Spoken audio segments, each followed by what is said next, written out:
Yudas, pasal yang pertama. Salam dari Yudas, hamba Yesus Kristus dan saudara Yakobus, kepada mereka yang terpanggil, yang dikasihi dalam Allah Bapa dan yang dipelihara untuk Yesus Kristus. Rahmat, damai sejahtera dan kasih kiranya melimpahi kamu. Ayat ketiga, hukuman atas guru-guru palsu. Saudara-saudaraku yang kekasih, sementara aku bersungguh-sungguh berusaha menulis kepada kamu tentang keselamatan kita bersama, aku merasa terdorong untuk menulis ini kepada kamu dan menasihati kamu, supaya kamu tetap berjuang untuk mempertahankan iman yang telah disampaikan kepada orang-orang kudus.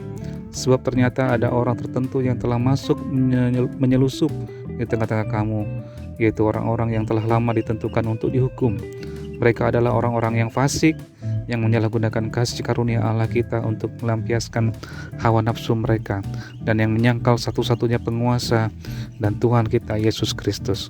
Tetapi sekalipun kamu telah mengetahui semuanya itu dan tidak meragukannya lagi, aku ingin mengingatkan kamu bahwa memang Tuhan menyelamatkan umatnya dari tanah Mesir, namun sekali lagi membinasakan mereka yang tidak percaya, dan bahwa Ia menahan malaikat-malaikat yang tidak taat pada batas-batas kekuasaan mereka, tetapi yang meninggalkan tempat kediaman mereka dengan belenggu abadi di dalam dunia kekelaman sampai penghakiman pada hari besar, sama seperti Sodom dan Gomora dan kota-kota sekitarnya, yang dengan cara yang sama melakukan percabulan dan mengejar kepuasan-kepuasan yang tak wajar, telah menanggung siksaan apikal sebagai peringatan kepada semua orang.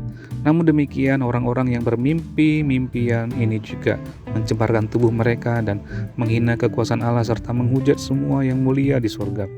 Tetapi penghulu malaikat Mikael, ketika dalam suatu perselisihan bertengkar dengan iblis mengenai mayat Musa, tidak berani menghakimi iblis itu dengan kata-kata hujatan, tetapi berkata, kiranya Tuhan menghardik engkau.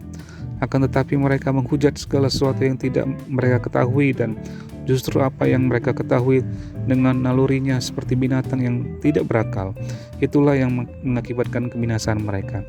Celakalah mereka, karena mereka mengikuti jalan yang ditempuh Kain, dan karena mereka oleh sebab upah menceburkan diri ke dalam kesesatan Bileam, dan mereka binasa karena kedurhakaan seperti Korah. Mereka inilah noda dalam perjamuan kasih-Mu, di mana mereka tidak malu-malu melahap dan hanya mementingkan dirinya sendiri. Mereka bagaikan awan yang tak berair yang berlalu ditiup angin. Mereka bagaikan pohon-pohon yang dalam musim gugur tidak menghasilkan buah, pohon-pohon yang terbantun dengan akar-akarnya dan yang mati sama sekali. Mereka bagaikan ombak laut yang ganas, yang membuihkan keaiban mereka sendiri.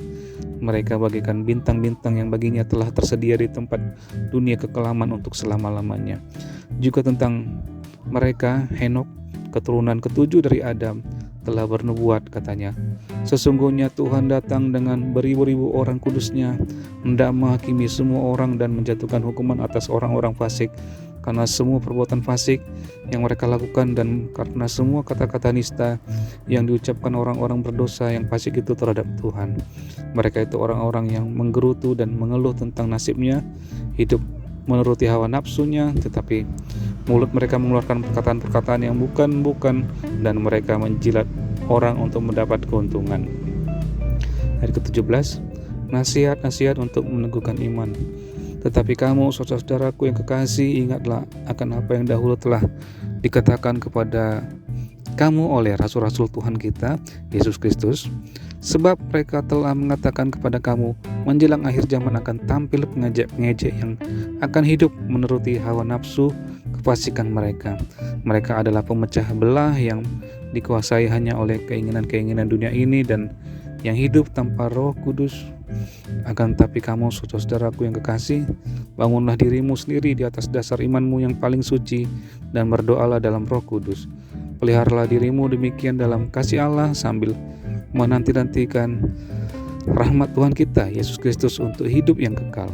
Tunjukkanlah belas kasihan kepada mereka yang ragu-ragu, selamatkanlah mereka dengan jalan merampas mereka dari api.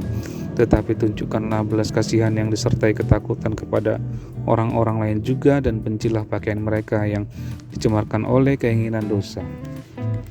Ayat ke-24 penutup.